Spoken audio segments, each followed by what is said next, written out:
is that? This. No, the two faces. I'll see. Go live with. Press the top thing.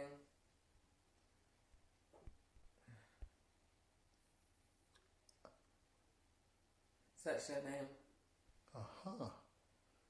Yeah.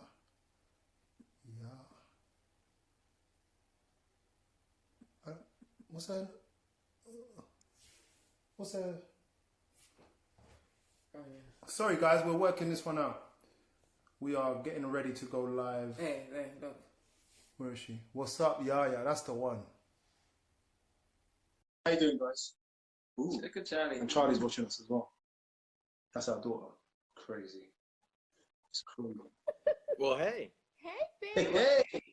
How are y'all in this Hey. quarantine life?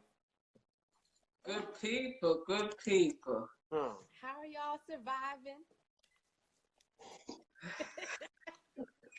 With a little With strong drinks. I hear you. Oh, hold on. Come on, you can come say hi now. This is it. This is it. Say Say hi. Come on, honey. Can bring that closer so we can hear. All right. We don't want fit to Say say. hi. Hi.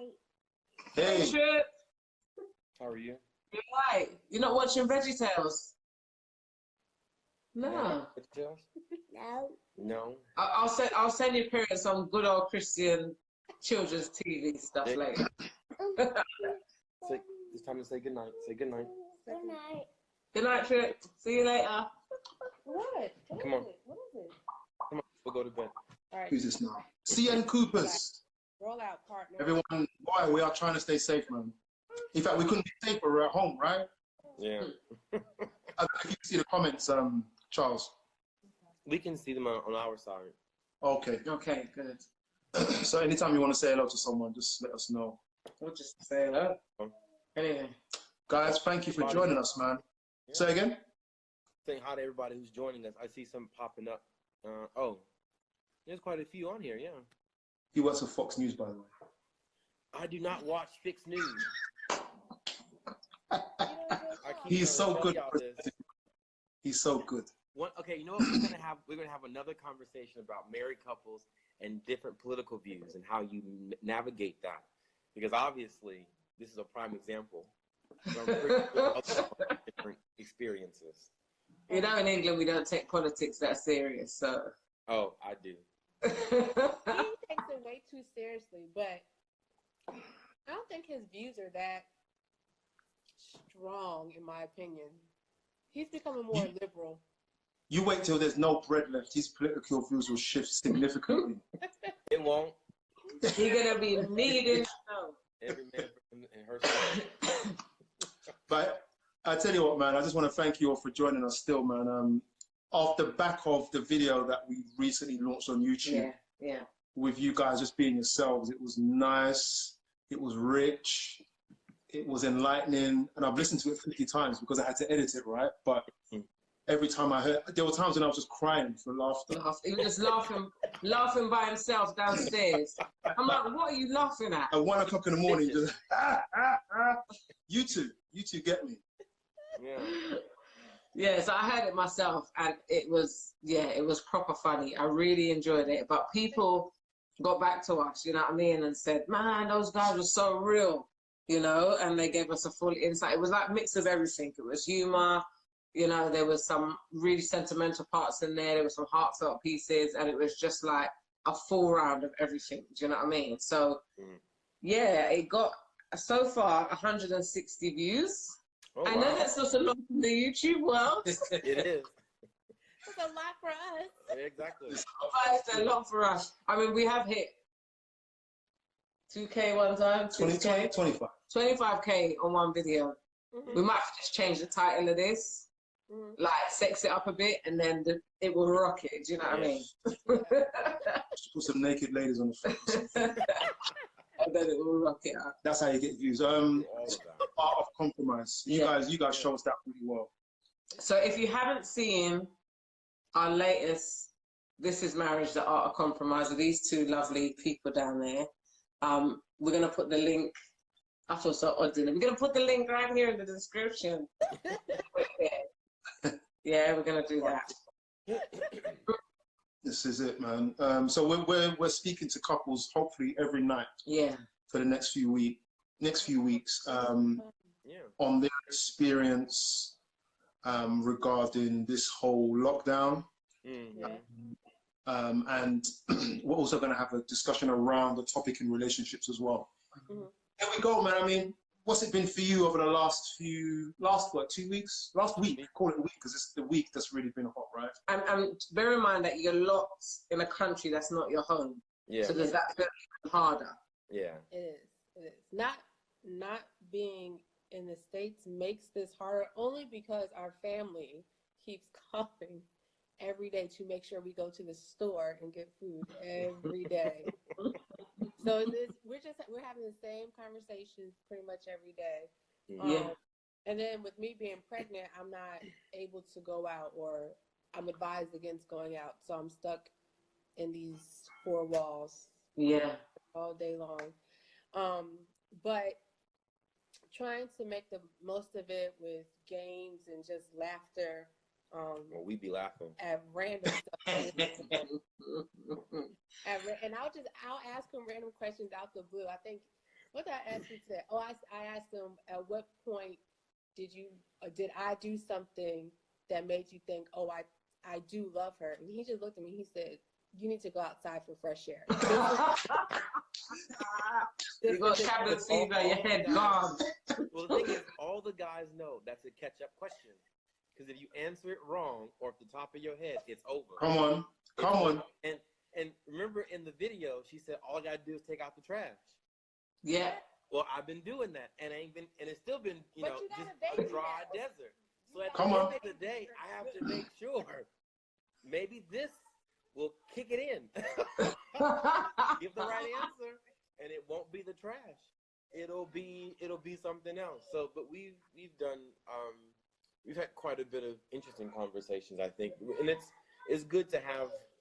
Yes, sir. Sorry, Your Highness. Yes, he has to go to sleep. But it's been one of those where we've had multiple questions just to talk to each other and recheck in. It was like, are you going to still either give the same answer, what has changed? Because it's easy to go through life, and month after month you get into a routine, and you have kids and you have responsibilities, and you never really, you check in and say how you're doing, but you never really check in and say, where did we go right? Where did we go wrong? What's really going on? And we've had that time to be able to do that. Now, doing it all day, every day, can get a bit tired. but you do have the conversation. Yeah, you do have the conversations done. So you're saying, especially with Trip here, so how are you dealing with having a child in this and being stuck at home as well? We've been tag teaming a lot of responsibilities and giving him more responsibilities in the house. Yeah. Like I said, because I'm pregnant, so he knows, oh, I'm mommy's oldest. I'm the big brother now. Say, yes, you need to clean up everything, wipe the tables down, fold clothes with mommy. Yeah. So he's starting to take a lot more ownership, which I think this lockdown gave us that blessing to get him really prepared. Where before he was just saying, oh, mommy's having a baby, and that was it. Now he's saying, no, mommy's having a baby. I need to grow up as well. So we're having more sit-down conversations with him about how you behave as an older brother, how you protect your brother. Well, it's a boy, so how you protect your younger brother, and like that. And congrats. Thank you. So like one of his new things is he'll say, good morning, baby, how are you? And I say, oh, baby's good today, or baby's tired. He says, okay, I'll whisper today then. He'll go about his business. So it's causing all of us to kind of mature in the conversations that we're having with him, which is crazy to think about. Is he, do you get out to that once a day to the park or anything like that? Once a day, maybe more than that. I mean, but don't say it too loud. Don't make Boris sing. I'm American. I'll whoop his behind. But it's not his neighborhood. But I think the thing is we have young kids. We can't. It's not reasonable to ask parents to keep children in the household. It's just not possible. I mean, they don't do that even at school. I mean, we drop them off at school, they're outside. He goes in for 4 hours, he's back outside. He goes in for another 4 hours or 3 hours, he's back outside. After club. So to basically say to a 4-year-old who we just told he's not going to go back to school, he's already talked about missing his friends, he misses his teachers, and now to say you have to be in the house all day, he's getting frustrated with us because he wants he knows he has a routine, and now that routine is now shut. So we have to go out more than once. It's just not possible to say I got to go out for 30 minutes and hopefully that's okay. It's not possible. Do you have like a local park or something like that? It's next door. So what typically happens is, because I'll take a nap and he'll go out for about an hour and a half with Tripper, ride his bike, go to the playground, do a quick shop, things like that. That way I can rest and then Tripper fresh air and get some of that energy off of him. I think today was the first day that we've been inside all day. Yeah. And his energy, it was just because he's into so many things. So his energy was a lot to deal with being inside all day. And we have like a small courtyard, and I'm thinking maybe we could take him there, but it's not much for him to get involved with, you know. Yeah. We have to take him to the park. It's needed. So what are the real pros that you've seen through this this experience? Let's turn that down a bit. That's better. We spend more time together. Cuddling. We sleep in. We get to cuddle on the couch and watch TV. We don't do that often. We're not in a rush to do stuff. So we don't have to be in a rush to get things done because we know like we only have an hour to do this, or I've got to take a long time. I've taken a long time to cook. I can only give you an hour because I'm really tired. I'm about to go to bed at 10 o'clock because I got to get up in the morning.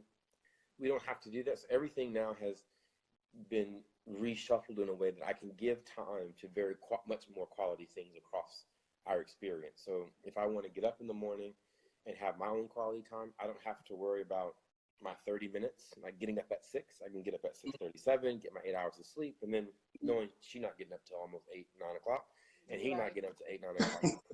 Even though we still get them up, it's the fact that I get more time to myself, or we get to sit down and eat for lunch, or sit down and dinner. Yeah. There's no point in opening computers because I can just see it later on, or I can see it tomorrow. I don't necessarily have to do it. I've been on it all day.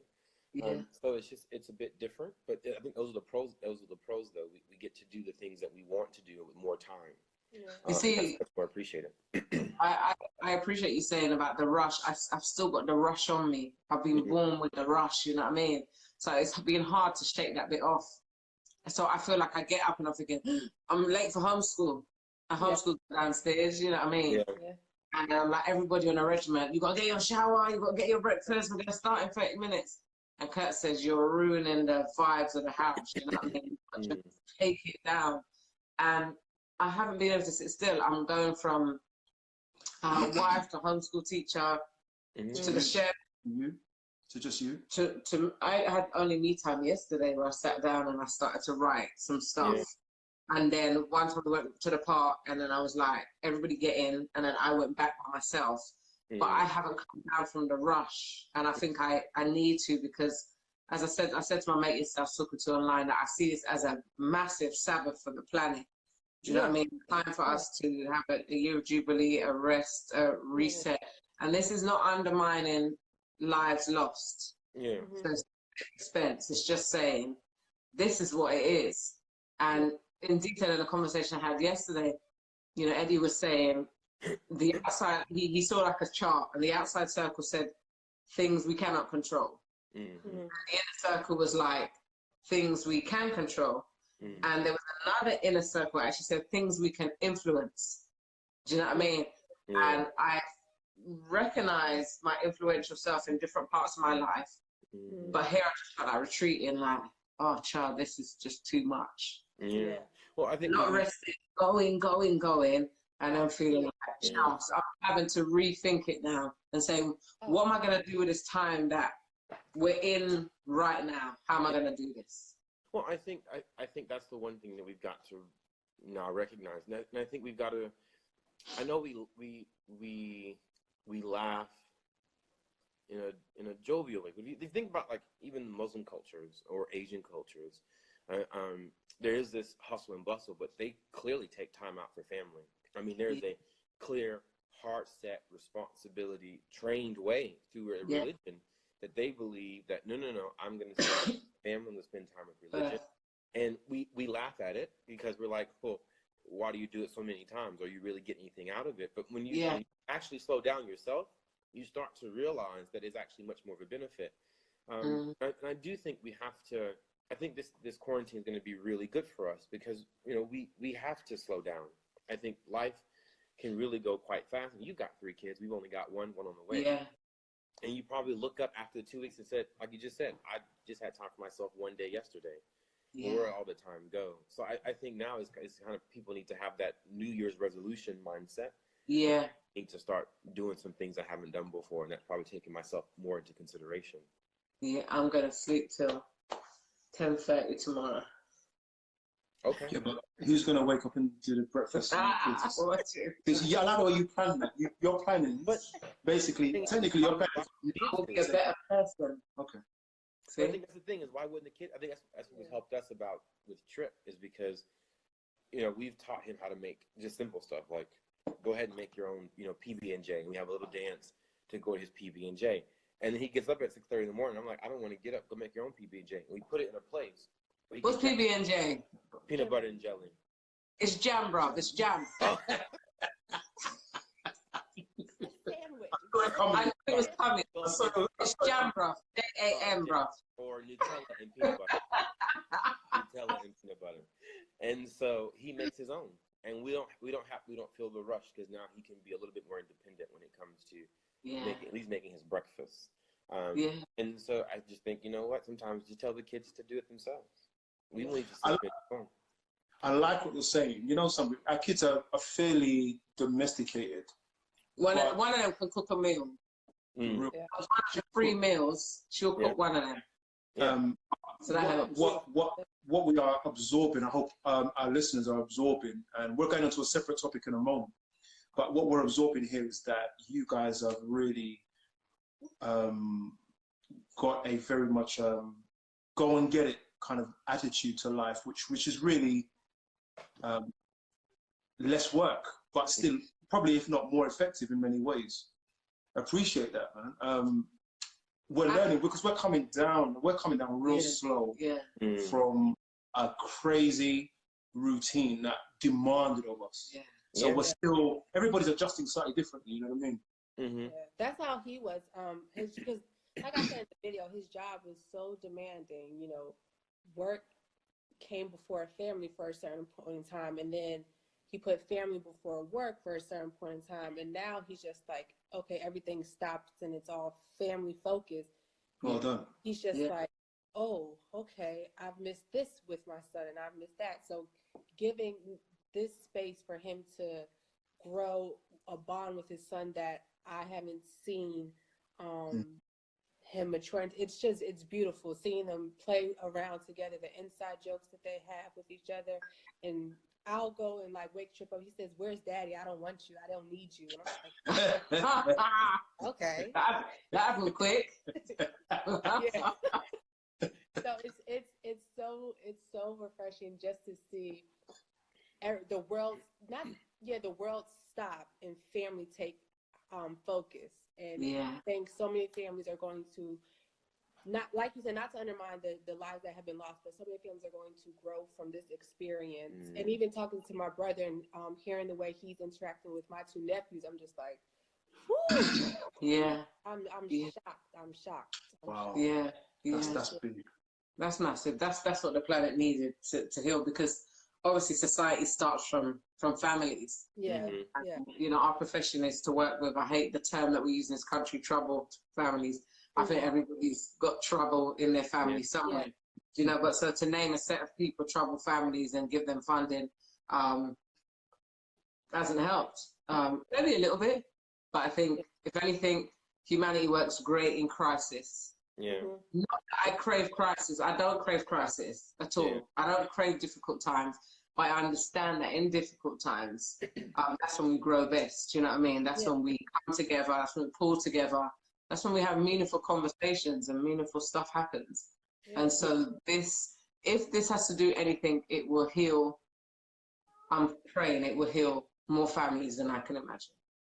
No, you're right. I think I know the one thing that does still stick with me about some of these times that we are fortunate enough to be able to have this family time. But I know there are quite a few children who don't get this opportunity, who's none of it gives opportunity, but there's refuge in school. There's refuge being away from home. Home is dangerous. Absolutely. Home is not homely. Is not a place where you can find safe haven. And so it does worry me to the extent as well about those families who are, dads are drunk and moms on drugs or whatever the case may be, or vice versa, or they're beating the child for no apparent reason just because of authority issues. And so, my wife worked in those kinds of schools. And so I feel for those kids as well, because they're not having that kind of experience. They're like, no. I need to get out. Or, I've got to sit through this and I'm stressing out already. And it has an effect on little kids as well. So, it is a concern that, while we do recognize, at least for the people out there who are listening, that, we are somewhat privileged, being black and privileged in the sense of being married and where we are, but it doesn't, we haven't forgotten about those individuals who, home at the moment is not going to be a place for them.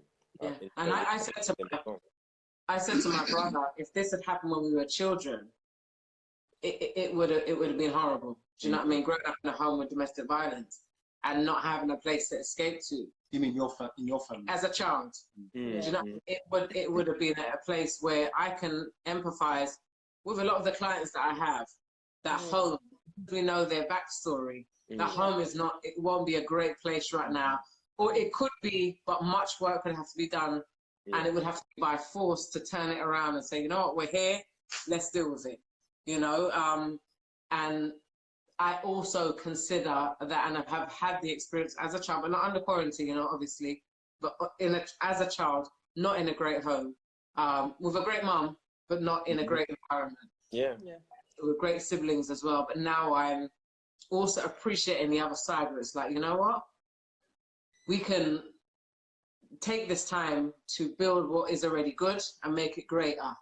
But in the short little sentence you had for me today, when you said, you know what, you will stay and lie in the bed, and take time for yourself, or you're looking at this time to build your family. It has encouraged me to take the brakes off, because I haven't yet taken the brakes off. I'm just still on it. So that has been a massive encouragement for me as well in this time. But let's do some shouts. Go on. Let's go through. No, in fact, Charles, I'll give you the honor because you're so good at this. Would you like to go through some of the comments and just give it a shout, bro? Doctor. Wait, I'm sorry. What? Do what? Like, you see, there's comments, like there's people who are saying stuff like, PG, your pastor has joined. Oh yeah. So for all of our new guests, welcome. It's so good to see you this evening. We are on This Is Marriage UK with our lovely, beautiful friends. And so we are here to just talk about... Introduce yourself. We're here to talk about marriage part 2. I know that part. Here, marriage part 2, we have marriage. You just go with the flow. Marriage part 2, but I am Charles Prince. This is my wife, Imani Prince. And we're here just to answer your questions and talk to you. And then I know we wanted to have some additional questions about...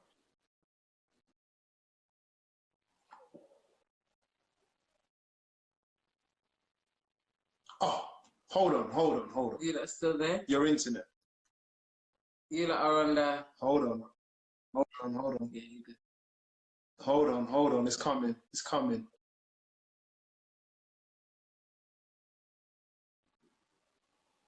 Okay, 3 years ago. Yeah. Right? Yeah. Can you see us? That's it. And we have one son and then one on the way. So that's us. That's us. Okay, read any that you might see, honey. There weren't any. We're gonna wait. It just said hi. Should we dive back in? And and the world is healing. Yeah, we agree. They're coming through. Oh, IGTV is a bit flooded. Of course it would be. Thank you. Instagram. Step it up. Everyone's on it giving us something, isn't it? Okay. Right. Oh, but I think they're frozen. Oh, there they go. Oh, you're all right. There you are. You're Okay. back. Yeah. What's to the top of the queue? Okay. So you were saying, my beautiful wife, Imani, go ahead. What's the delay? Is it delay? Is it delay? Yeah. Oh, Instagram is heavy. Listening to us. I think you guys were frozen for a bit, or did we freeze the whole thing? Yeah, so are you. I don't know. Are you still lagging? They're saying IGTV Okay, back again. is a bit flooded at the moment with. Yeah. Oh, We're here. We're gonna stay. froze again. Yeah, I think they're freezing. But Can you guys still see? You guys hear us below? in the Yeah, it is. No? Instagram.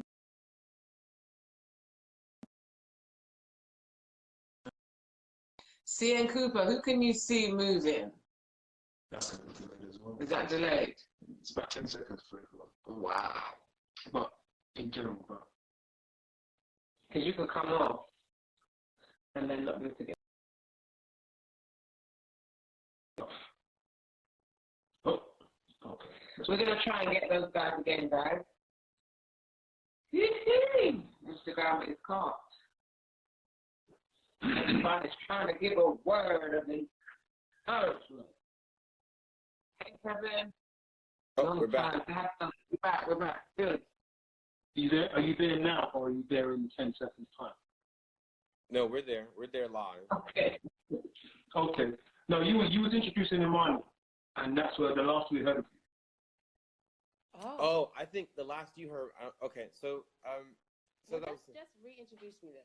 yeah. So obviously, I'm Charles Prince. This is my wife, Imani Prince, and we're here to talk about This Is Marriage. We're here with This Is Marriage, with our two favorite friends and couple, just to have a part two about This Is a Compromise. The video we did that was widely shown and seen, but also had quite a few comments and wanted to do a follow-up. So we're happy to do that follow-up with you this evening. And please ask your questions. No questions too big, too small, too dumb, too stupid, too personal, because we're quite open and we'll answer any questions you provide. So yeah, so it's no problem for us to join us in this conversation this evening.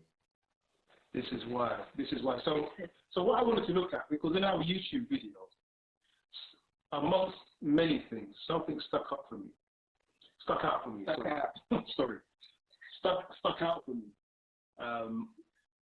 Was after your mention, we won't talk about sex right now. If you want to talk about it in a minute, fine. But you said, actually the question was based around why sex gets better. But the question isn't about sex. The question is, or the point you made was, the reason why the sex is better is because you are building a better connection. Mm-hmm. Now, the thing I remember, or that came to mind when I watched it back, because I edited the video, was you're looking at your partner. Oh, you're gone again. Are you there? No, you're there. You there? You're there. You're looking at your partner. You're looking at your partner across the room, and you can tell your partner a message. You can give them a message or tell them who, what, where, and when. Imani's laughing because I know she and I are the same. We are people watchers, right? Yes. You can look at your partner and give them a message in less than a second with one look. Yeah. Mm-hmm. What's that about? I think it's just based off of the numerous conversations we've had and knowing the ticks and quirks of each other. So there's certain people that I'll tell him like, oh, like let's people watch this person, or I'll bring it up. I think one of our friends is the drummer at the church, or used to be Manny, and I'm like, Manny makes some of the funniest faces when he's playing some days. Like just watch. His wife just joined. Hey, hello.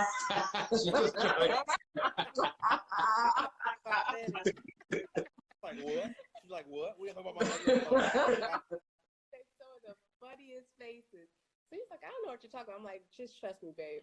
So maybe some weeks go by, and Manny did something, and I looked at him, and we just laughed the whole service, laughing. I don't know what Manny did, or even if it was really worth like that much of like a chuckle, but because of the conversation we had, it lasted for a good while in service, which we probably should have been focused on the Lord. But on the Lord.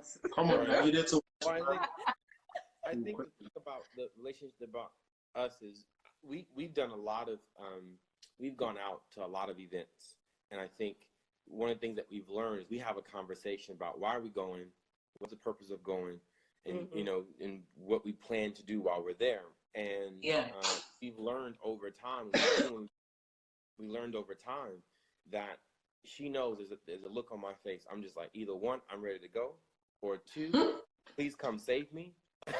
Or three, I'm having a good time. Can we extend? Like those are the only three conversations we need to have. And we've made mistakes in the past because then she'll come and be like, I'm ready to go, and I'm like, wait, we can't go. I ain't done the face yet. I'm trying to negotiate business here. I need you to stay with it. But we've also just learned in general about people, our relationship towards each other, our feelings towards each other about how certain things go. Like I would never put her in a situation where I know she's going to be unhappy. So at least if I go somewhere, I have to warn her. I have to give her fair warning. I have to let her know, everything about this event and what it means, because I know she's going to hate it and she's not going to be a good company. And the other parts is sometimes, even though you might be good together, I just don't bring her and just be like, you know what, this ain't for you. I'll go by myself and you can stay home. And it's real. And it's some fine. events I'm like, Nah, I don't have a date today. Yeah. I don't want to do it. I don't want to put the face on it. Like, that's fine. And I do the same for him because we have a 5-year age gap between us. Yeah. But he tends to gravitate to an older crowd in general, and I'm.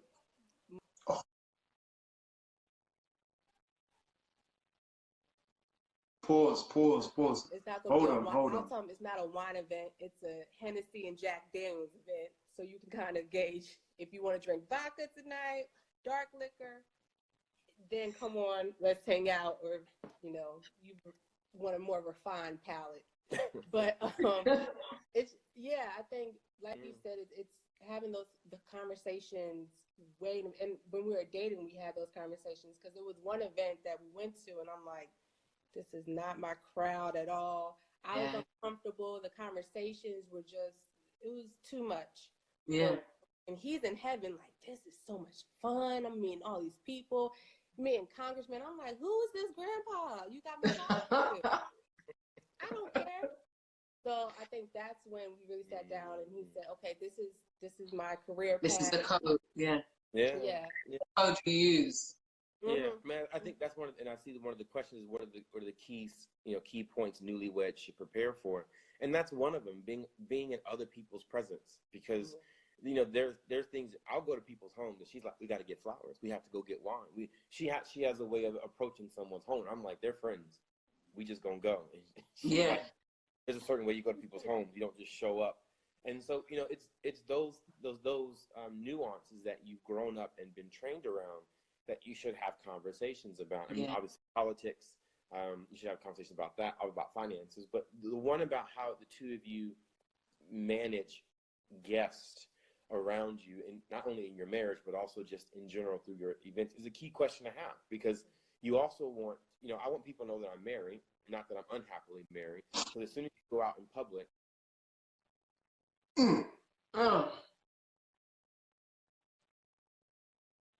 come on, Instagram. Come on. Let's just have our conversation. Let's just. It's coming. Sorry, guys. You froze for a little bit. What I wanted to it's okay. Can you still frozen? No. No, we're here. Oh, no, okay. What I wanted to kind of say is that you kind of build up an unspoken code. I mean, we can do our eyes really well. like to not look at, you know what I mean? Curtis will say something like, queer. In Jamaica, they're looking at us like, what the heck? In Jamaican colloquialism is, what's queer again? Queer, come look at this. Look at this. Queer. Look here. Look here. Or he'll say something where I'm like, I got it like in a second, like it'll just make a noise and I know where to look, like. Or if we're apart, there's a look. I love it. And then, but Curtis baked it up by going, so his hand goes in his face and he starts laughing, but I can keep the serious face. Oh, and I'm thinking, don't laugh, they're gonna know, you know what I mean, that we're laughing. But we kind of built that code from we was engaged. From we was engaged, I Yeah. remember that particular event, we was in kind of pre-marital counselling in a group, and there was a couple that, they were talking about oral sex. Yeah. The counsellors were talking about oral sex. And he was asking a question, so what's wrong with it? What do you think? Yeah, that. The one had a Jamaican accent. Yeah. No, the guy that was counselling. Oh, yes. Was a couple, weren't they? They were like, so what do you think? And they just put it out there. And this couple, you could just see them shifting. Where's his book? He had a book. So this was a book. The Bible. He was and said, Genesis 1 verse 1, in the beginning God created him. And it was like, that is not an answer, bruv. Should you do it or not? And the woman was like, she was vexed. So when I just looked at each other like this.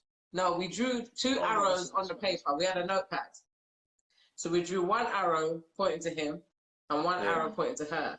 And you see, but they can't see the arrows. And then Curtis would just touch the pen on each arrow to say, look at their faces. And she was upset that he was against oral sex. And he was upset that it was even a topic brought up. Do you know what I mean? But it was at that time when we just freshly got engaged that we were like, you know what? We got a code. Hello? We can still talk. Hello? Yeah? So, I don't know if you guys can hear, but are you there? There now? Okay. We're going to get them back on because we have to.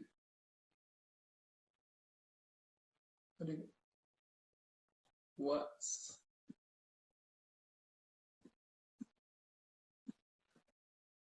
I don't think it's like that. I don't think it's spelled what's like that. I think it's W-A-T. Yeah, what's. Oh, what's up? We're getting them back. We're getting them back, people. This is what we're going to do these in the day, I think, when Instagram is under less pressure. So, guys, don't worry. This is the way it's going to be. I think Friday night, everybody's in the Instagram party, you get me? So she was mad, and then what happened? This is a good story. Yeah. So she was upset. She's thinking, well, she ain't gonna get it. She ain't gonna get it. And this brother's like, you ain't gonna get it. In the name of Jesus, you ain't getting it. Do you know what I mean? He's sold on that. He's like, this is sodomy, man. And but for us, we were cracking up, but silently. We were next to them. We were sitting next to them. We had a code. And that code. That was the first instance, and then over the years, it's like it's refined. We don't need arrows on a paper now. Yeah. But more to the point is that things like that have built the bonds between us. Hold on, this video will last another 10 minutes, and then we're going to relive it because obviously we're getting into it. So just to let you guys know that we're going to carry on. Instagram only allows an hour of live, so we'll be getting back into it shortly after that. And thank you for everyone who's joined so far. There's a couple people that we see and want to mention. Digital music composer, Ascon Line, Keish, we know Keish, Tia Angela, Ola. We just want to say hi to all you guys and thank you so much for your support. Yeah. So we're recognizing that you have to have a special, untouchable relationship between you. You got to build that, and that comes through just having fun. I'm building that code that nobody can understand and get through. That you two understand, and this is our language. No one gets it. I think that's so important. You know what I mean? No, you're right. I mean, I think people I think that's one of the relationship blunders that people have, is that you don't have a marriage language. You don't have a marriage. Yeah. Interesting. And so you're always either talking past the person, or you're never on the same page, because you're just not willing to have those hard conversations. Because it requires you to adapt to your partner. And if you already can't adapt to a living situation, then you're definitely not going to adapt to. Yeah. You're going to fail with not being able to understand what your marriage language is. Yeah. I love that. Good. There'll be no understanding. The trash tonight. Yeah, whatever. Oh, I missed it. Yeah. Okay. Look, this is what we're going to do. We're going to start this again, because we're soon to wrap it up. Are you there? You're there. Right. Look, we're going to relive this. Time is almost up on this one. Guys, catch us in less than 2 minutes. 2 seconds. I'm going to unlive and relive, and hopefully we'll get to the front of the Instagram queue. And then we're going to have Charles reintroduce us. Yeah. In that way that he's got. In the eloquence. And then I'm going to talk to somebody in BBC News for him to get a job there, because he's just a wasted talent, you know what I mean? I'll see you guys in a moment.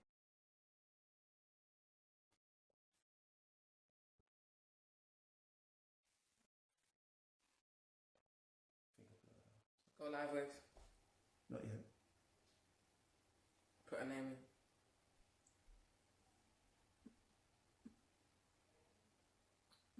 What are you saying, Finger? Think of something more.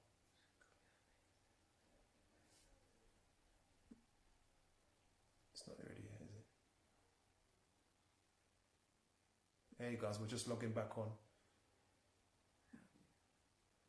And we're just dialing those guys back in. How's it been adjusting to a new country? What do you mean? You just go for it. No.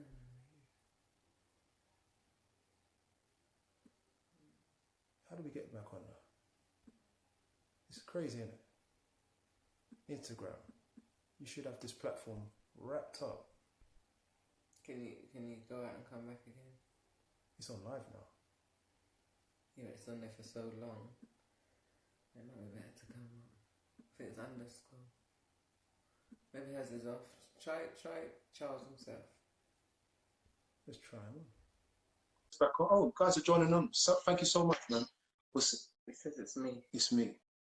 Charles, we logged you in.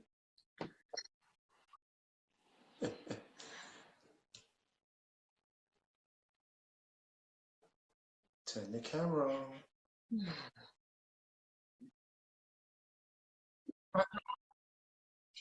Yeah, we can hear you.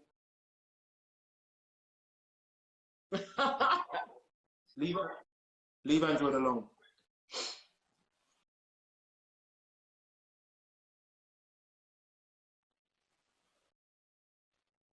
So what happened to Imani's? We were trying to get you, but we couldn't see you. Was it off?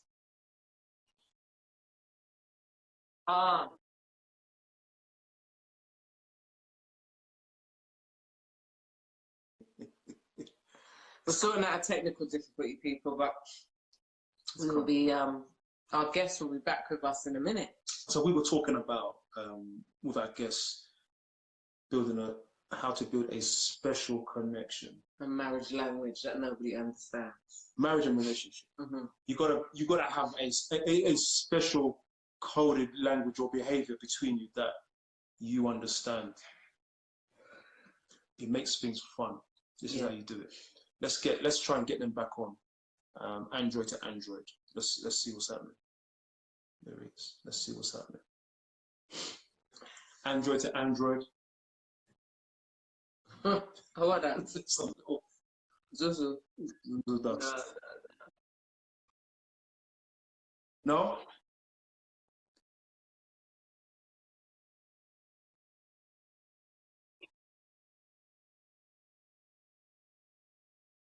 Oh man. Yeah, don't worry. We got you, man. We got you. This is what it's gonna be. This is what it's gonna be. We ain't going nowhere.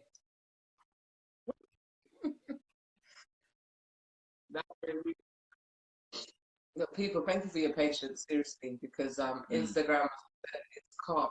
There's traffic, and everybody wants to be live. And so, there was some tech.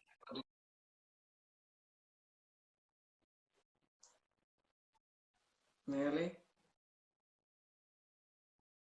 I'm gonna have a look. Yeah. Not much. Or that your page. Yeah. Ah, here we go. How long after marriage did you develop your language code? Thanks, Keish. Well, we started at the point of engagement. We just like to laugh. Oh, they're gone. We did at the point of engagement, and everybody does things. Do you know what it is? It's so important. Oh, she joined. Yeah, it's so important to not. Here we go. They're gonna look the one. It's so important to not grade yourself against everyone else. Yeah. Or against other people's language. Yeah. Thank you for joining us again, Bert. Yeah. Somebody asked a question, a really good question. Okay. Keisha, who was our P for them, said, how long after marriage did you develop your language code? I think when we got engaged, by that time we had the framework of our language code. Because like he said, we would go to a lot of events at the time. So we kind of had to learn relatively quickly the signs of like distress, if nothing else. And then I think just like certain life circumstances, we both, when he came and met my family, it was a situation that happened, and then he saw my face and my reaction to it. And his first instinct was to pull me to the side, like, look me in the face. Is it time what we got to do now? What do you need me to do? I'm like, no, I'm okay. He's like, all right, blink once if you need me. Yeah. So then we learned that. That was about, I would say, 6 months before we got married. We kind of had that framework down. And then by the time we did get married, that framework became our backbone, so to speak, for unspoken conversations. Yeah. It also depends on, I think it's always developing as well, because you also get to a point where sometimes your marriage language might also reflect your marriage. And what you won't see, or what you'll fail to see in some points, is you might when you communicate well, your marriage language might be really well non-verbally, but then if you're having issues, it might come out in your marriage language as well. And so you've got to be really mindful that your marriage language is always developing, because it's always about where you are in your marriage. If you're having a good time, if you're not having a good time, if you're on the verge of divorce or not on the verge of whatever you might be, that can seep out. So you really got to be in tune and check with making sure that love language stays consistent, at least, or it evolves based on where you are. I think there was the language which has developed between us was when Kurt used to be at church chatting to people for ages, and I wanted to go. That's when it starts, right? That's when it used to start, man. And I didn't do it well, but now I got a little code. I just kind of send the little one, say, go and call daddy. Go get daddy. Go get I do it too. I say, go find your dad. Mommy's lost. Go find your dad. Go get daddy. Yeah. And that is helping now. Then he will look over at me, because when he sees the little one come and say, daddy, daddy, then he looks over at me, and then I can go. Yeah, it's time to go. Back in the day, it was back in the day, it was like. Yeah. But after having a number of arms, we've learned to. She's learned to be softer with her, and then I've learned to go. More of a. Okay. Yeah. Ready. But it's been a lot of bloodshed. Yeah. But that's because it's us. We've been difficult in that area. Yeah. Do you know what I mean? But I think that's marriage and ministry, though. I think that's for individuals who, if you know you have a partner who is in ministry who has to congregate with people. Yeah. Who has to go to the congregation. That's also for partners that like to talk a lot. Like No, you. it's very different. It's very, very different because no, it's very different because the people who like to talk a lot doesn't necessarily mean they know and meet people every single time they go out. But you know, every Sunday, every Wednesday after Bible study, maybe on Tuesday after ministers meeting, at least 3 days a week at church, you're gonna have very long conversations with folks. Bro, listen, I tried to have this discussion, say the 1 day a week. Right. Please, just give me an hour. 1 day. It's time to go. It doesn't matter. In the building. It doesn't matter. You know, we've been in the building from 9:30. It's 7:30 at night now. My face ain't out. Time to go. He just loves talking. But it doesn't matter. The whole point of being a minister is that because you feel as though you need to engage with the flock in different ways. And sometimes your partner needs to realize. Look. Well, the flock is leaving. The flock is leaving. Either you flocking with me or you flocking by yourself. That's up to you. Or this sheep will go astray.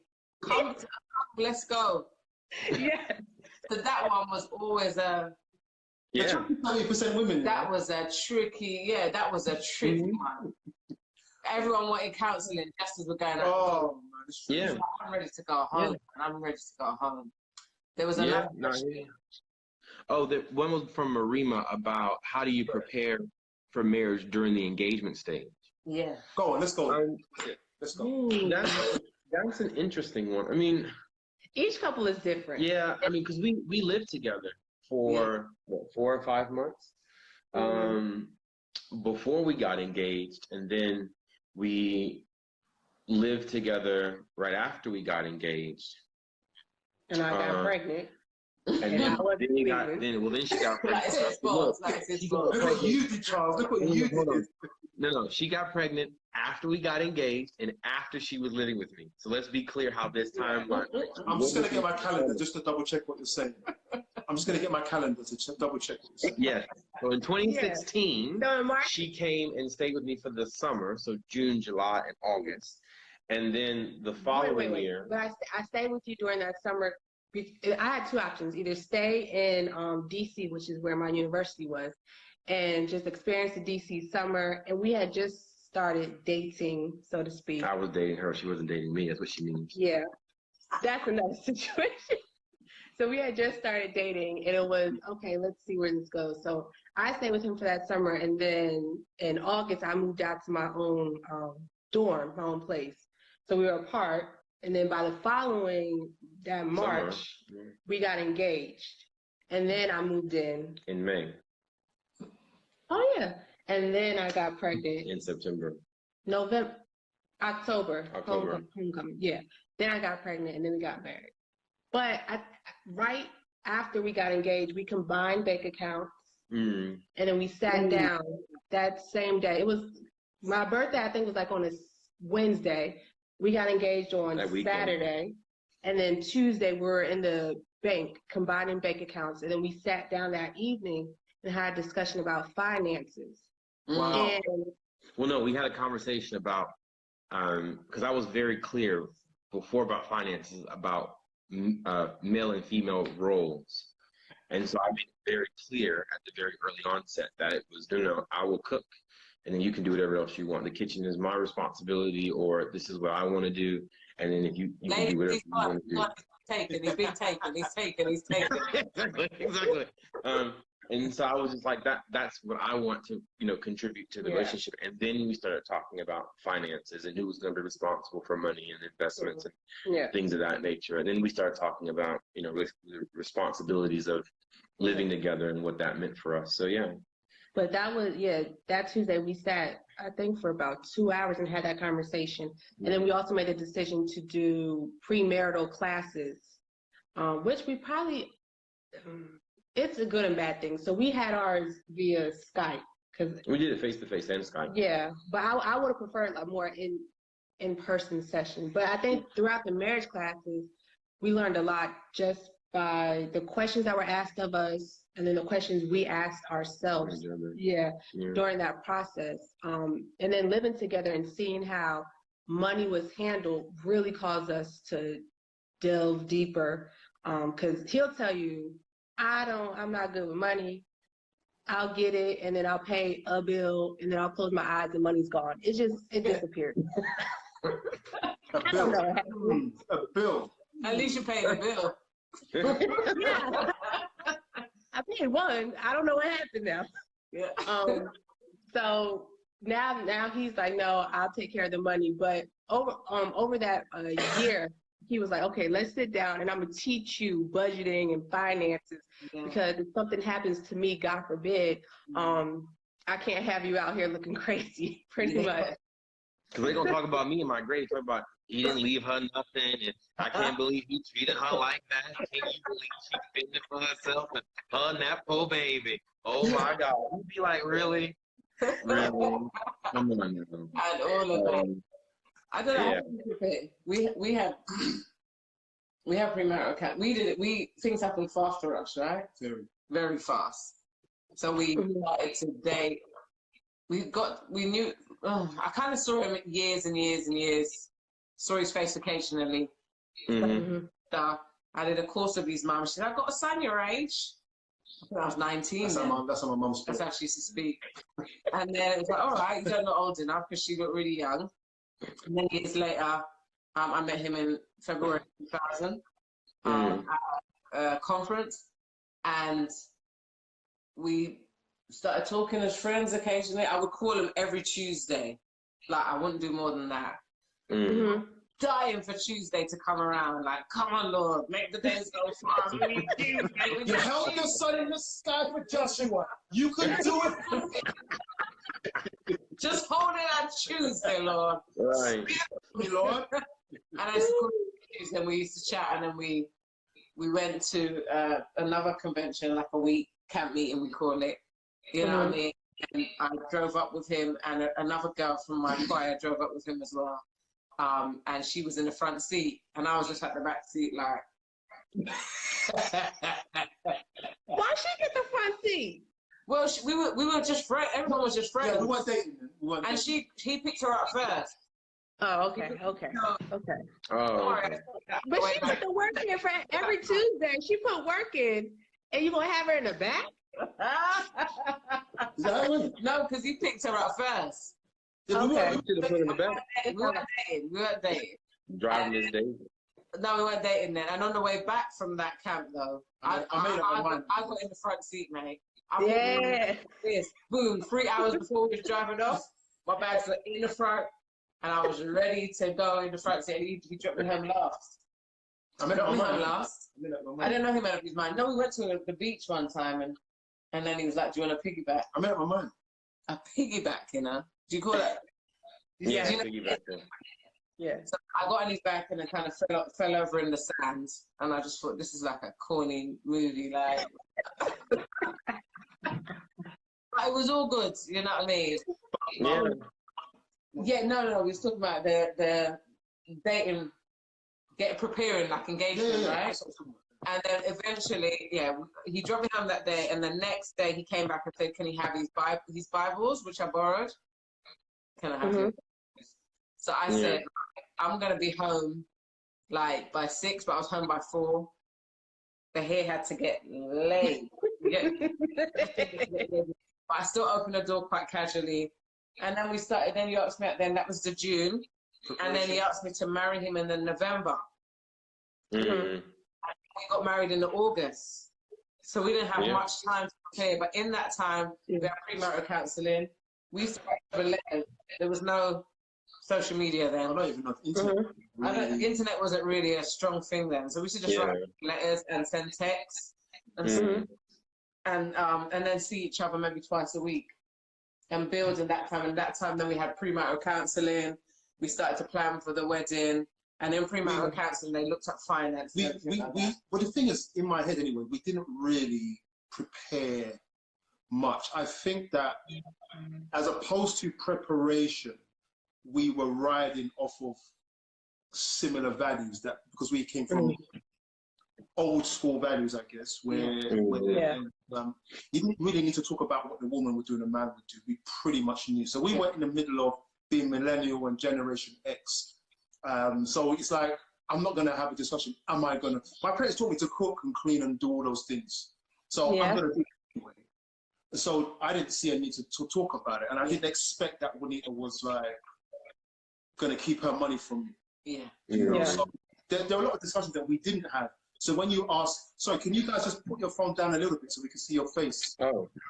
Comments, yeah. We don't want to miss you. That's yeah, thank you. We didn't have those discussions. And in a sense, we didn't prepare, but I think we were more prepared because of our value systems, And premarital counselling did bring out some of those questions. So when we went to away for the weekend, that retreat, it spoke about a bank account, and it spoke about then having your own, with your own, for your own miscellaneous, your own fund. Kids came, the own one disappeared. Do you know what I mean? It's just, but premarital counselling did put like a finishing top on some of the stuff. Our values are pretty much the same. Kind of 50-50 household chores without saying it's 50-50. It's just like, if you see me in need of help, then you help, vice versa. Do you know what I mean? Or vice versa. So it's like that. Do you know what I mean?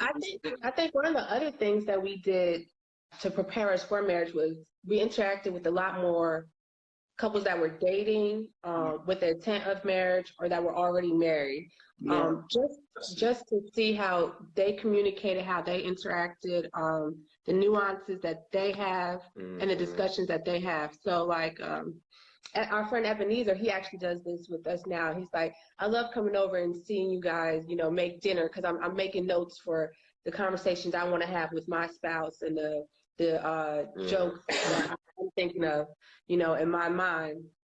And just being able to see how a household is run, kind of like a fly on the wall, so to speak. It's really insightful. It's insightful. I don't think, sorry. Are you sorry? I'm sorry. I'm sorry. I don't think you can. I don't think you can over prepare. There's always stuff to continue learning. Do you know what I mean? So I don't feel like we had reached. Like, we got it all now. Get married. It was like, you know what? To this level, and the rest we'll learn after that. There you go. I mean, that is an interesting point. I think that preparation has its place. And I think the notion that you can just get prepared and think that you're necessarily better off than others, when you arrive at marriage, we have to get rid of that because it will record it on there. Oh, okay. When you arrive at marriage and you're suddenly kind of on your own, you have to be humble enough to draw on what you've learned, as opposed to you've got a bank of experience. We have nothing. We've just got to start. Like, as soon as you get married and you live with someone, everything you've learned, you've now got to put it in motion. It doesn't mean anything. It's your memory. You've got to live it. And preparation needs to be something that just informs how we function, rather than that notion of being, how ready can you be? I suppose it's like being in a maths class. You're learning the theory, but then when you get to the market, you've got to learn how to apply that. Do you know what I mean? Compared to the price of that. So I feel like it's like that it's on the job. So some people are like, well, my days you're not doing so well. It's like, no, we're still learning on the job, mate. Do you know what I mean? Everyone thinks that we've reached somewhere. And I don't think it's something to graduate from. We're still learning on the job. Some people just had a few comments. Back when we were talking about the connection, they said, I just like Salem_G said, Salem_G said, I always get pronunciations wrong. I just make contact and that works, LOL. And somebody else, Lego Lass 82 says, I love having a secret marriage language, especially when we are around people and talk without talking. Love it. And someone else is here, life and parenting. With Nick said, marriage and ministry can be tricky to manage at times. It can be. It so can be. Is marriage and ministry fun for you? Yeah, it is. Is it fun? Listen, man. Listen. No. Go back there. Go on. fun and it's challenging. I think it's fun because I think this is one of the few times we actually work together. So when we do the marriage ministry at church, we actually work together. But there's a lot that I do without her, or I have to do without her. And so it can be fun, or it cannot be fun. Because it's like when you're ready to go, I'll be like, you go. But the problem that we have is we have a principle where is we come to church together, we leave together. And sometimes she has to wait. And she's not a patient person at that point in time. So sometimes it's great, sometimes it's not. Because sometimes you have to break those principles, even though when you don't want to. So it is, as I said, but it's something that you grow on, right? Because we walked in saying we're going to have these principles, or when we do things, there are things that we won't break, we both agree to. But sometimes you have to break them, and it's about how you handle those situations when you're like, look, I got to stay. I'm going to be here till 6. You and Trip go home, and I'll just meet y'all home. So we've had that a couple of times. We typically stick to it, but it's about how you handle it, really. Yeah. But marriage and ministry is something that you have to have a conversation about if you get put in that position. Sometimes you get put in the position, though, like Kurt's been in the position, and he cannot tell me the full story of what's going on. Like, give me a minute. Or I'm here and I'm screwing, but I can see in his face that there's something going on. It's more, Kind of take the, you know what? Although I'm first, it's not that I'm second, but there's something going on here that he can't tell me the fullness of. So I'm just gonna have to. Okay, all right. When he gets in the car and he says, "It was this, this, and this." I could have waited till Monday now. Right. You know I understand that. Or it could have, or I get it. I get why you had to hang around and speak to that person. Do you know what I mean? And so I've grown in that, because I used to just be like so upset, like it's time to go now. Do you know what I mean? So that didn't help. It didn't help, did it? It didn't help. Somebody said something here. I think some couples put too much pressure. No, in fact, you guys, do you want to read this? Do you want to read this one? This is from Miss K Dimples. Yeah. Oh, I think some couples put too much pressure. We lost it. There it is. Too much pressure to get ready and have everything all decided before they get married. And as you said, it's learning in marriage, priorities and views change. They do. I mean, money changes. So you got to have, you get less, or you get more. So you got to change how you manage and what's a priority and what gets. So that's the first thing. Forget about personality interests. That's the first thing.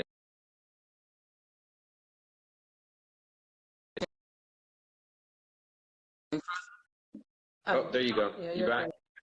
Yeah, it's especially when you say something like money, that changes very quickly. And roles. Kurt and I have gone in and out. Like, I'm in work, he's with the kids. I'm with the kids, he's in work. We've always done, he's studying, I'm in work. And we've always had to adapt to that. Where we've known a lot of people who are broken at that point and said, I'm out.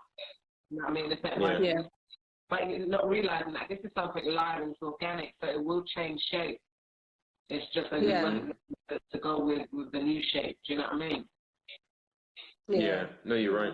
You're right. Yeah, something I appreciate about you two, especially from the video, that's where I got it. And I've known you guys for a little while. We've known you for a little while. But something I got from the video was that you guys pushed through. And I didn't have to speak about it, but here we are, right? You guys pushed through an experience that it was a T junction for you. It was like in or out. And I appreciate that when you came to that, there was a couple of things you did. You had frank conversation about where you're at and how you feel. And it sounds like that was a decider for where you go, and that was just a few years ago, and you guys are here still talking about your fun times and how you've gotten through. And so when we're talking about preparation for marriage, you guys are a real example of, and if somebody wants to take anything away, especially the person that asked the question, how do you prepare for marriage? You guys are a great example because you learn how to communicate and negotiate and compromise, right? Those two things came up. Yeah. Mm-hmm. And very clearly, because even when you talked about when you were at a social event and you had three options, this is the face to leave, this is the face to stay. Yeah. I forgot the other thing. Yeah. But you made it Oh, clear. it's to help me out, save me. Help me out. It seems like the Save me. My distress face. the distress phase. Yeah. It seems like the lines of communication are, it's open, it's so transparent, it's so clear. How does that happen? Oh God. Stress. I think Stress. I think it's about it's life. I mean, I think what we've learned is we were always at the brink of something, right? So either we were at the brink of a breakthrough, or we thought we were at the brink of divorce, or we thought we were at the brink of separation, or we thought we were at the brink of unhappiness. And usually you get to a point in your marriage where you just say something's not right, and that's not for everybody, but everyone has a feeling about something's not right. Yeah. And as soon as you feel it, and I think it also helps the fact that we grew up in families where they're very talkative. Like, there's no one on our sides of the family. Well, I guess your brothers are more quieter, but there's no one, like our parents aren't quiet. They're very talkative. They talk. They tell you how they feel. They don't like something, they tell you how they don't like it. So when I came into this, I was just like, look, I have a feeling. This is what I'm feeling, and I don't like it. And but I do think sometimes in a marriage, I take marriages, I think about people who get promoted in jobs. Sometimes when you get promoted, you start to lose a level of confidence because you start to question your ability to be in the marriage, or you question your ability to do X, Y, and Z, which you thought you had and walked into. And so you start to compromise on your own personality and where it sits in your own values sometimes. And we haven't gotten to that point, but there were points where we had gotten to. So I would have seen that by the time, when I either told her, either you come on this day or you're not, I had gotten to a point where I just had to say it. But some people might have just been like, I'm just going to hope that they make that decision without me saying anything. And that's a much different approach, but I think it's a bigger risk. And I wasn't willing to take, well, I was taking a risk, but I didn't want to take that much of a risk. Mm-hmm. So I think people do get to a point where you just have to say something. And we've learned that we shouldn't wait to that point to say something. We should just always talk about it. If I wake up in the morning and say, I'm really upset by what you did, X, Y, and Z, then she knows it's not me trying to snip at something or, to be mistreated. It is, I don't like something. And so I'm telling you what I didn't like, or, don't get mad at me if I go do something because I notice you do it too, so it must be okay. And if you're not willing to have those conversations with your partner, then you're not willing to be married. You're just willing to be comfortable with someone for the rest of your life. And that's not marriage. That's just cohabitating, for your own personal benefit, not for the world's benefit. Yeah. So I think we've learned from that we're just going to be open and have those conversations because we recognize it's helped us in the long run. And if you agree to that, and if you know you and your partner can do that, then it's fine. But if you're walking into it, you're not having those conversations, then I would say something's wrong. But I think we also learn how to demand. I guess demand would be the word.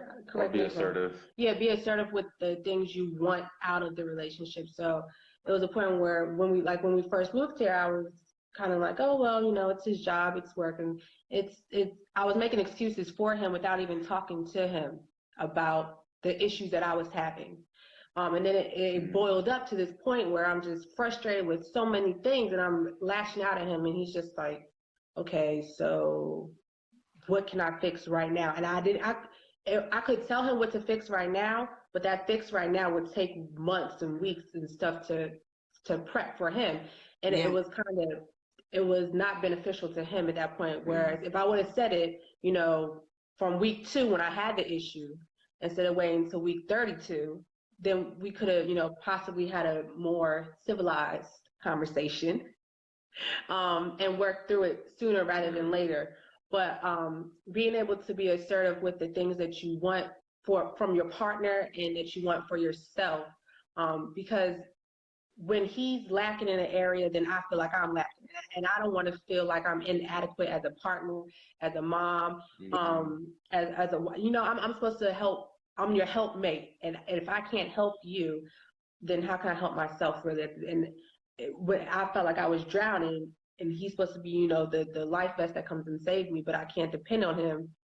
And I'm not telling him that I can't depend on him.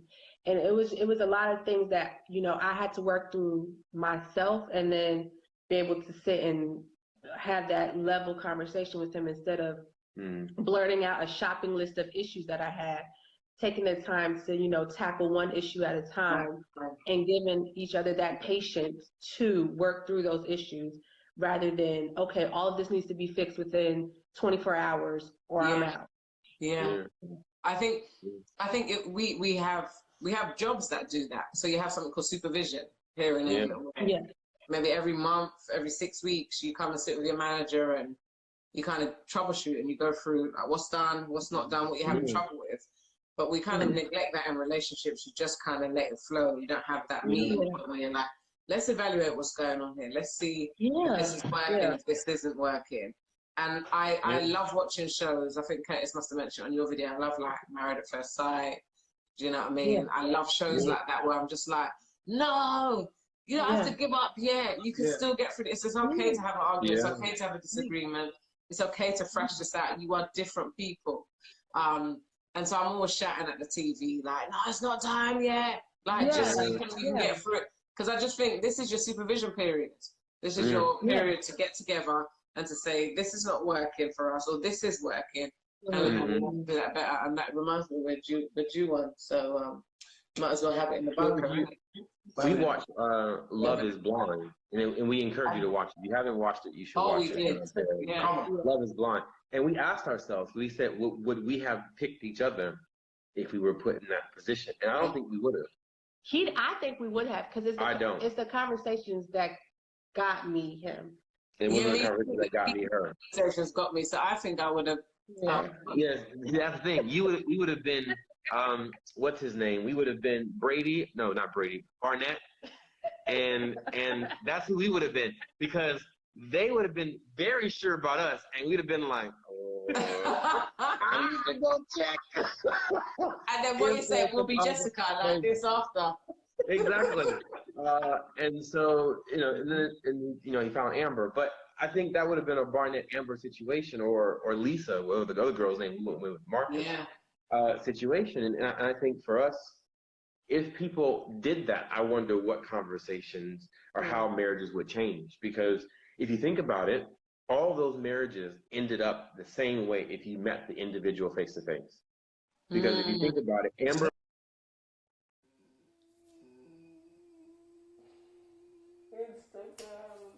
Come on, man.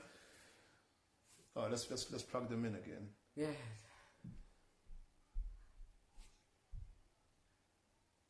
Yeah, we're going again. We're gonna go again. Not done yet. I need to go wee. We're still going. No, still it. You can go. I can go wee. You can go now. Remember, I am not dressed under here. Yeah, it's okay. Sorry, guys. The internet won't let us be great. Won't let us be great. Yeah, I'm going this way. Okay. I'm going to get some water, guys. We're talking Love is Blind now. So you were talking about... Just like a newscaster. Well, I was just saying love isn't blind, and it is blind. Because those marriages that said love is blind ended up the same way as people who would have met face-to-face anyway. I think the concept that you met someone solely on interest and conversation and tone of voice rather than physical attraction, sex, walking and talking and eating together and choosing foods and stuff, you ultimately chose them based on, at least initially, based on conversation. Yeah. And I, my conclusion was actually relationships end up the same way they were going to if you hadn't met, if you met face to face. So you think if Cameron and Lauren just went on a blind date, they would have stuck it out? They would have been married? I believe so, yeah. Okay. Well, I think that's an interesting concept because we're watching their relationships from a bird's eye point of view. Mm-hmm. So we can see further than them, and we can see from our own experiences and from our position as viewers that they can make it. Well, there are multiple times they can make it. Yeah. And so I think that this is an encouragement to people that you might feel like this is a mistake or that it can't work, but actually, from a bird's eye view, a lot of the time we can see actually this can work. Yes. And so when you're talking about love is blind, it's true and it's false at the same time. It's what you make it at the end of the day. Yeah. Because these people are, they are in their little two-dimensional situation where they can see how they feel at the time. Yeah. If people who have just met or have known each other for 10 years still hold to humility, communicate, listen, time before they speak, show love, they're going to make it. Yeah. Just a little bit more vulnerability here. Yeah. You know, say more, say it this way and not that way. Charles and I suffer from the same disease, don't worry. Same disease. That's it. No, to me, it is very, I think in logic and numbers and data, and basically they tried to use some sociological experiment to explain something which had no sense whatsoever, because you try to take variables out, you think you change the equation, and the equation still hasn't changed because it was a false equation from the beginning. So I think ultimately what we start to realize and recognize is, and you're right. I mean, it is true and it is false. But at the same time, you know, they're not having all the appropriate conversations, especially on TV.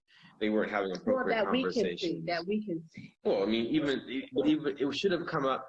Like, I would expect these kind of conversations to have come up multiple times throughout the experiences, even caught on. It still would have been caught on camera regardless, because I can see where we've had conversations just in larger with other people about money and marriage and things of this nature. And so, yeah, it was a really interesting concept overall. But yeah, TV is edited. That is true. Lego TV is edited, but that's Romanda, honey. Oh, is that Oh, hey, Romanda. You saw someone you knew.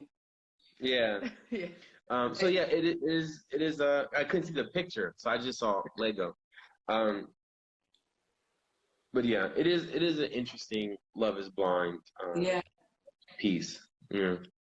And it did work. Do you know what I mean? Yeah. It did work for some, you know, so yeah. I'm kind of looking forward to the next season, but I just don't think it'll be as authentic as this. Yeah. An element where you will feel that people could be looking for fame. Do you know what I mean? But I found that this first series was so authentic. Yeah, we were proper locked in. It says here, C.N. Cooper says, we were so in the zone, the hour passed so quickly. Words of wisdom being shared here. Yeah. Oh, thank you. We're trying. It's a process. Yeah. Marriage is a process. It is. It's a fun journey, right, babe? Yeah. It's a journey, all right. It's not always fun, but it's a journey. But the rewards are great at the end of it. They are. What rewards? You got 2 kids. Oh, that's it. Okay. And you got 3. My goodness. That we just tell them to go to bed, that we put to bed an hour ago. Listen, man, we all want to get married until we get and see what it's about. We all want kids until we find out what time we're going to bed at night. How many times at night you have to wake up? We have to wake up. You have got to work at this thing, man. Yeah, you have to. Yeah. I'm not putting that down on you. No, it is work. You know what I mean? You want that dream job, and then you get that dream job, Charles. I know. You were nearly the president of the United States, bro. And how much work was that? Well, it wasn't. That's the more. I was almost the president of a university, not the U.S. Oh, right. Or the universe. Universe. Wow. But no, I think career and marriage is a really interesting conversation as well, because one of the contentions between me and her when we first moved here was in argument. She said, "But this is your dream. We're doing this because of your dream," and that would irk the hell out of me, because I said, "Well, I asked you, when we got together, would you try new things?" One, you said yes. Then I asked you about the clear fact if you wanted to live in another country, and you also said yes. So at the end of the day, it's not just the fact that I got a job in another country, but you told me it was okay not only to apply for the role, but to also consider living in another country. Yeah. So when we moved here, she started throwing up her face. But I do think there's a larger But conversation. you don't want to tell your man not to dream big. Like, you know, what type of wife is that? Like, babe, don't shoot for the stars. Just, you know, shoot for the driveway. You'll be okay. And make sure you come back and don't get lost, right? But you know, it's things like, I think, you know, we have to have multiple conversations about careers and marriage, because I know a number of people who work in senior leadership, and there is a huge disconnect between, not disconnect in the sense of they're just married to be married, but you know, our president at the moment, her family lives in Litchfield, which is north of Birmingham, and she comes 3 days a week to the university. And that's how much time she spent. And I said, well, you know, are you going to move your family closer with you? Or are you going to, you know, come and they're going to come to London? And she was like, no. They've always known mommy has always been gone. She's always had a job at another city where she's been gone 3-4 times, you know, 3-4 days a week. And she comes in on the weekends, stuff like that. And that's the culture she's built with her men and her family. And I'm like, yeah, no, I'd have been like, y'all moving, let's go. We all gonna be together.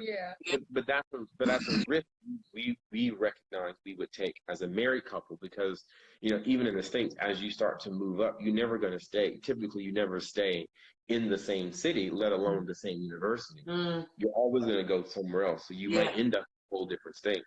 And, you know, as long as she's willing to do that, then I think we've had, again, communicating that, you know, who's gonna move up the ladder and who's not. And she's made it very clear she don't want to do management. That's fine. I will. I'll do it. I have world domination in my heart anyway. So at the same time, I think she has to take the risk that at any point in time I could be asked to go or apply for something that might be in New York and we're living in DC, or Australia, or another country, or you know, West Coast, and will you pick up and move? And so, you know, we have to get used to that life. And that's not only your dream. That's that now like mold into exactly. Because it's the same with us. Like Kurt decided to take a career break 4 years ago and go back to study, go back to uni and stuff, and that's our decision. Do you know what I mean? We had to make that together. And I was encouraging him years before that, just go back. And he was like, nah, I can't possibly do that. I'm too old. You know, I'm a man. Got to just keep it moving. And then we sorry, Charles is very sensitive with gender issues. Oh, I thought it was on your page. No, well, right. I'm a man, but that man part kind of. Yes. Oh, I'm a man. Charles, I'm black. Charles, this is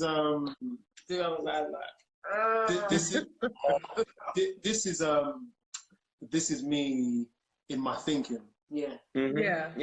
So with my distorted ways, we are working it out. It's not distorted to say you're the man. We're all distorted in some way, but we took that chance, and you know what?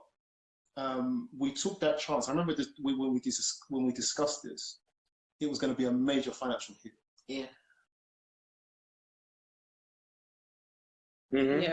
I looked at you know what that means, right? I was frying food at the time, and I said to you, you know what that means, right? And you went, let's do it. Now, it's easier said than done, but it's done. Here we are, and there's 30 days left. 40 days. 25 days. You graduated. You've been unlocked. You graduated. You done. You graduated. I'm telling you. I think they're just gonna next week. They're just gonna say happy. Exactly. You done. It's in the post. Yeah, it's in the post. Lockdown. Just happy. And I'm gonna wash it down before I open it. You know what I mean? I spray it with bleach and everything. So we made a decision, and critically, it's affected us in ways over these years. Frustrating. But we made a choice. And the truth is, it may not necessarily make a difference, but that's the plan, is that because the world's changing right now as we speak, right? So you never know how it's going to play out. Sorry. Well, no, it's not. I raised my eyes to. So you know, but we made that choice and we live with it. And with all these changes and with all the hills we've had to climb, We made that choice. We made that choice. But I think in making that choice, there was a time in this choice where I just kept looking forward to June 2020. I can't wait till you finish. I can't wait till you finish. I can't wait till you finish. This would be the second time in our marriage that we will have two earning powers as strong as each other. And there's some certain moves we can make. And we're going for June. All I'm talking about is June. And what happened to June now? We were planning for Mexico, but that's a bit now. You know what I'm saying? And they just remind me of the scripture that says, man plan, God directs. Yes. I'm not saying God is orchestrating this at all. I'm just saying that there was something within me that kept saying, stop waiting for June to live. Yeah. You got today. Just start living now. Because all I was thinking, I just can't wait till he finishes his course. And then when he finishes his course, he's only going to be in a very demanding job. And then I'm going to be like, I can't wait till you bloody well retire. You know what I mean? And so I keep living over there. Yeah. Now I had to say to myself, and this was way before lockdown came or anything like that, I said, we have to stop doing this. We can't wait till June thing, because it felt like we were doing this. First until June. And come on, you got to finish the course. Come on, you're nearly there. How many days left? And it was sucking us dry. Now we're at the middle of whatever it is, this situation where it's like we don't have that June date anymore. He could actually finish very much sooner than June. We don't know what happens after June. And it's like, you know what? In all of this, I've just learned to say, you know what? Just one day at a time. I'm privileged that we managed to survive for the 4 years on one salary. We managed to survive for the 4 years with you studying. We're nearly finished, and that's all I can say. And I don't know when the finish line is now.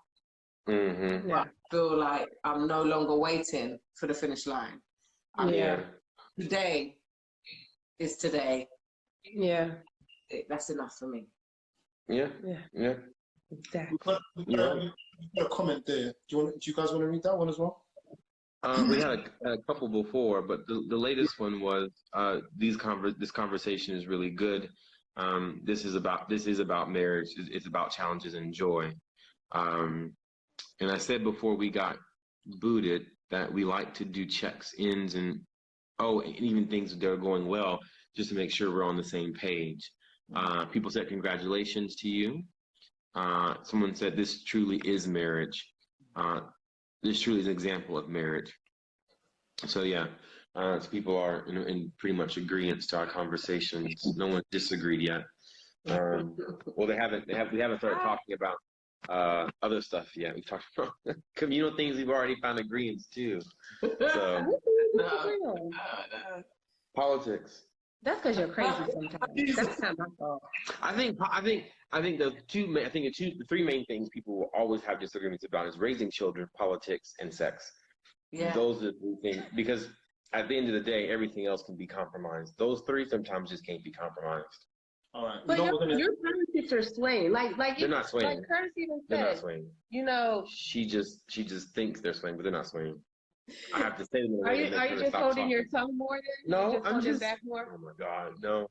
Anyway, but I think those are three things that people need in their marriage. Well, Well, the politics. Yeah.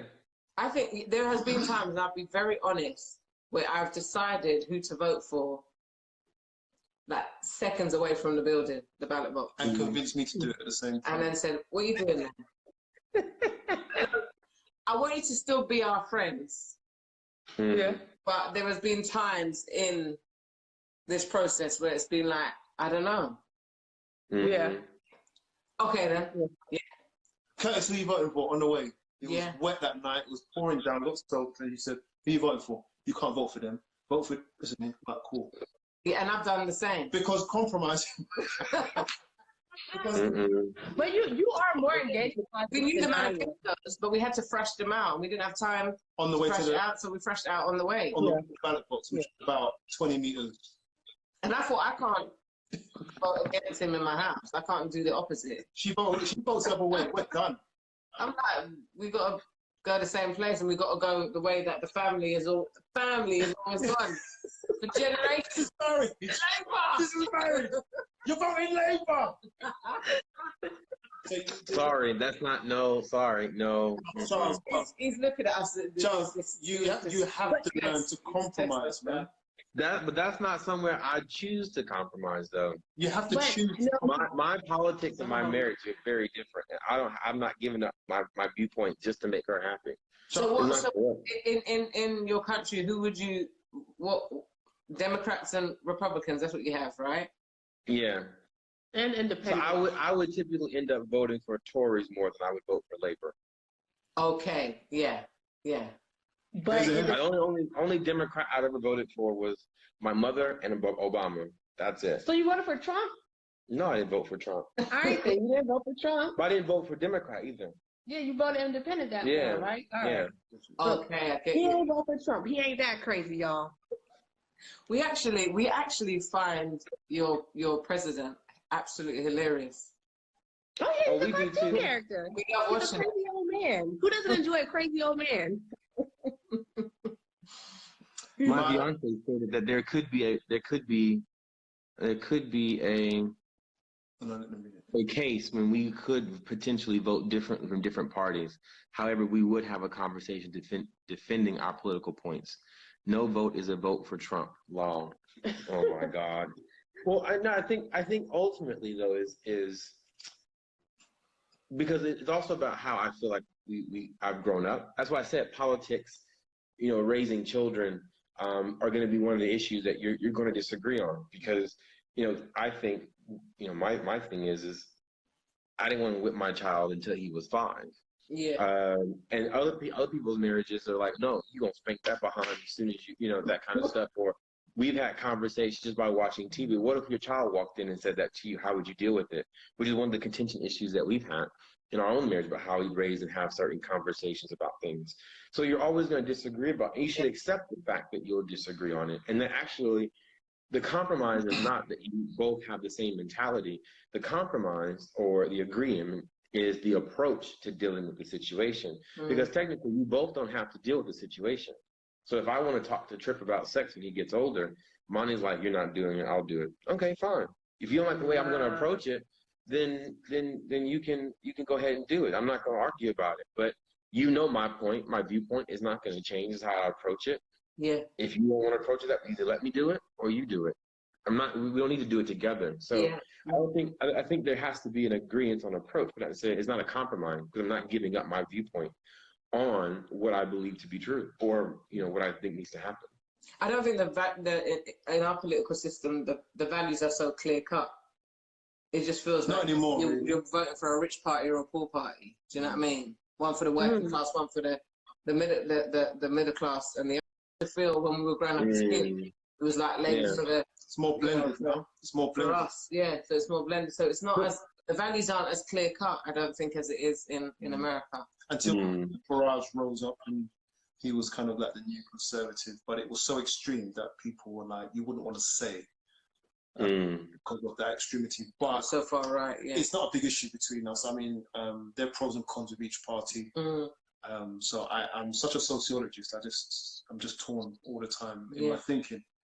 Saying that, I don't understand why you would even vote for Labor, because they're just, woke white folk who don't really understand Black culture, just like Tories don't understand how to deal with people of color.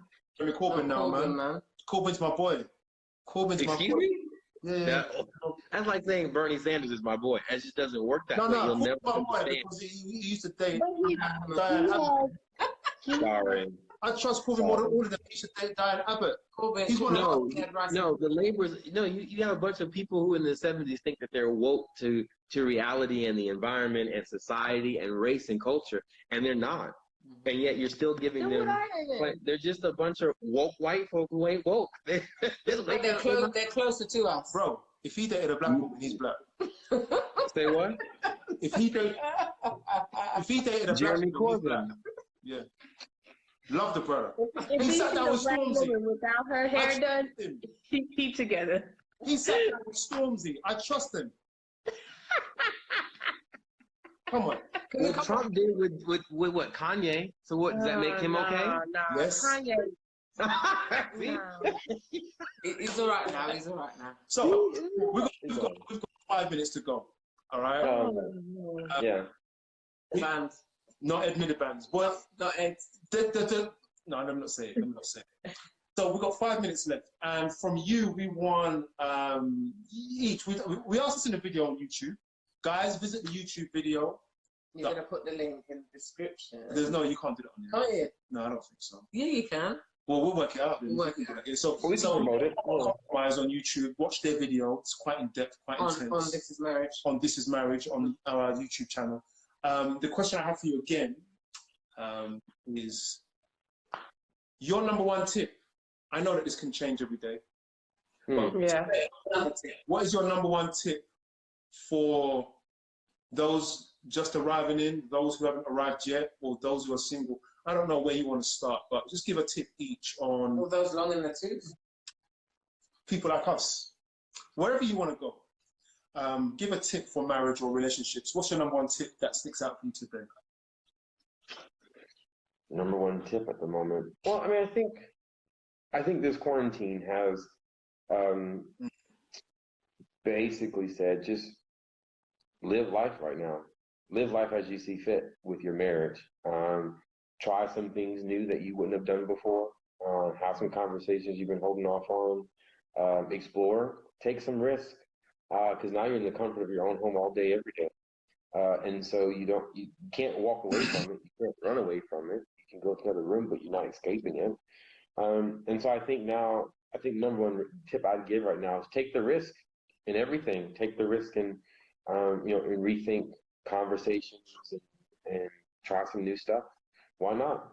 You got the opportunity, you got the time. Do it. Charles. Yeah, I agree with that.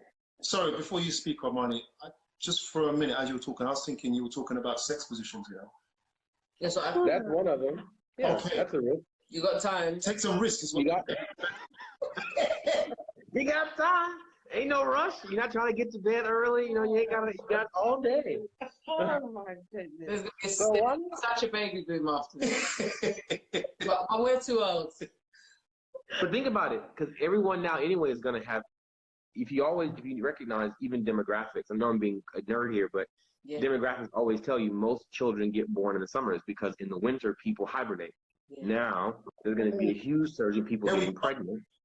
You might as well, we know it, so you might as well go ahead and have fun doing it. Take some risks and live life to the full. Go ahead. Let me tell you something. I'm gonna we are not them. I can tell you that now. We are not them. Hey, you don't want to be. Come on. How many months are you? How many months? 4. 20 Wait, weeks. no. 20 5? weeks. 5 months? 4 months. That's 5, ain't it? It's 4. Oh, now it's 5. Okay, yeah. 5 months. Yeah. 5 months. Congrats, man. Not quarantine, baby. We are not you. Okay. We have grey hairs everywhere. You know what I mean? No, you have gray hairs. Juanita doesn't. Juanita's aging backwards, okay? Thank you. But the dye is running off on my hands now, and the hair is sharp. Yeah. Super drugs are sharp. You know, right? Whoa! The sick man is arriving, you know what I mean? Imani, what's your tip, girl?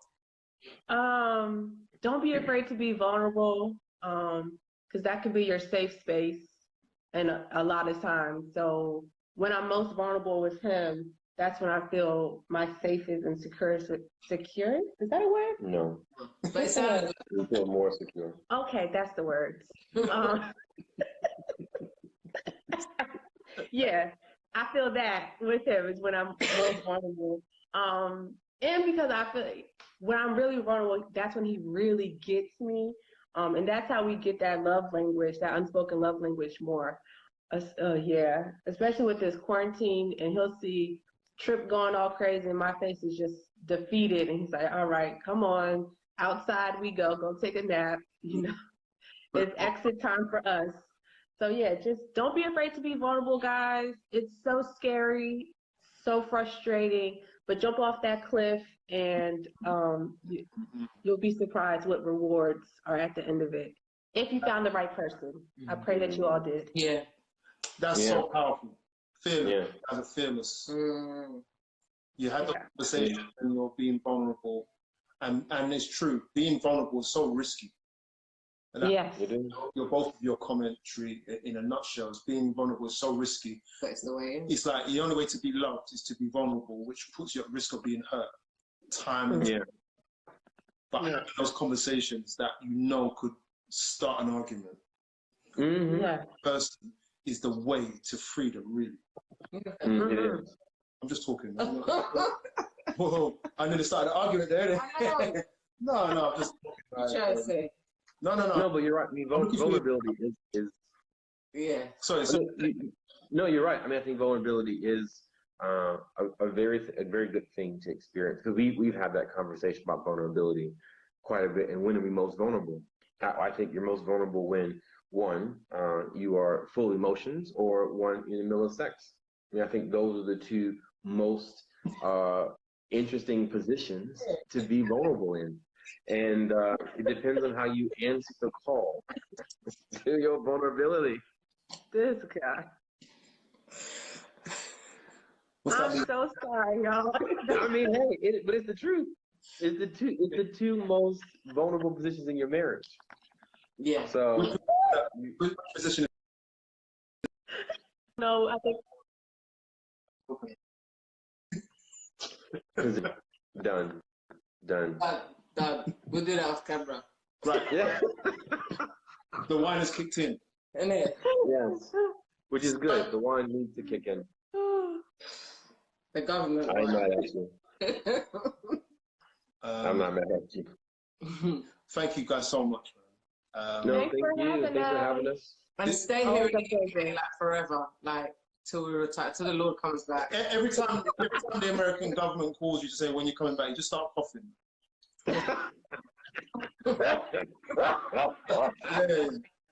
Slow throat, and you're good. Christ, I got corona. Man, just stay here. Get the lift. We are trying. Yeah. We are trying. I'm trying to have a free kid. Y'all got free health care here. I'm trying to have a free kid. Yeah. I'm trying so hard, please. Yeah. So. Stay home. Yes, that's the hope.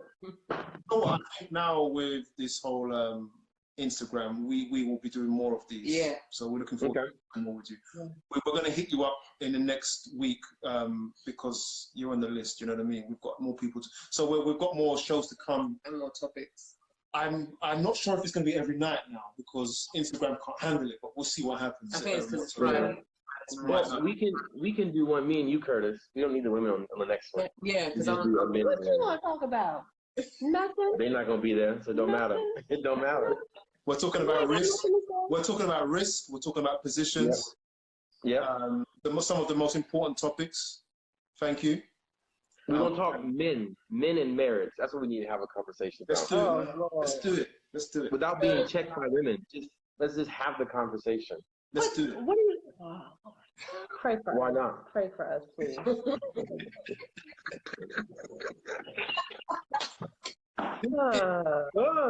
not end, man. It will not end, but we've been on air for 2 hours now. It's over 2 hours, eh?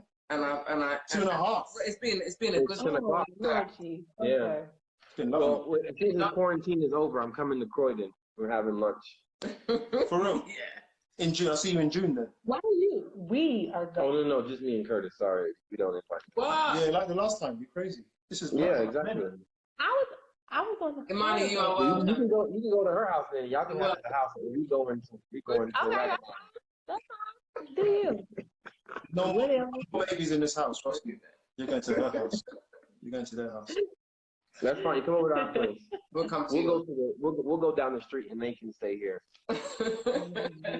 I like you, bro. I like you. I love you. I love you too. Nice and yeah. Boy. Come on. Keisha said thanks, guys. I'm sure other people have said thanks in their own. Yeah, they have. It was good to see all of you. Support and we hope to see you the next time around. Yeah. Blessings, guys. Blessings. You're here for Take care. Stay safe. Yeah. Have some fun tonight. Take care. Good night. Bye. Guys, listen, we're going to try and do this every, you can't press that. We're going to try and do this every night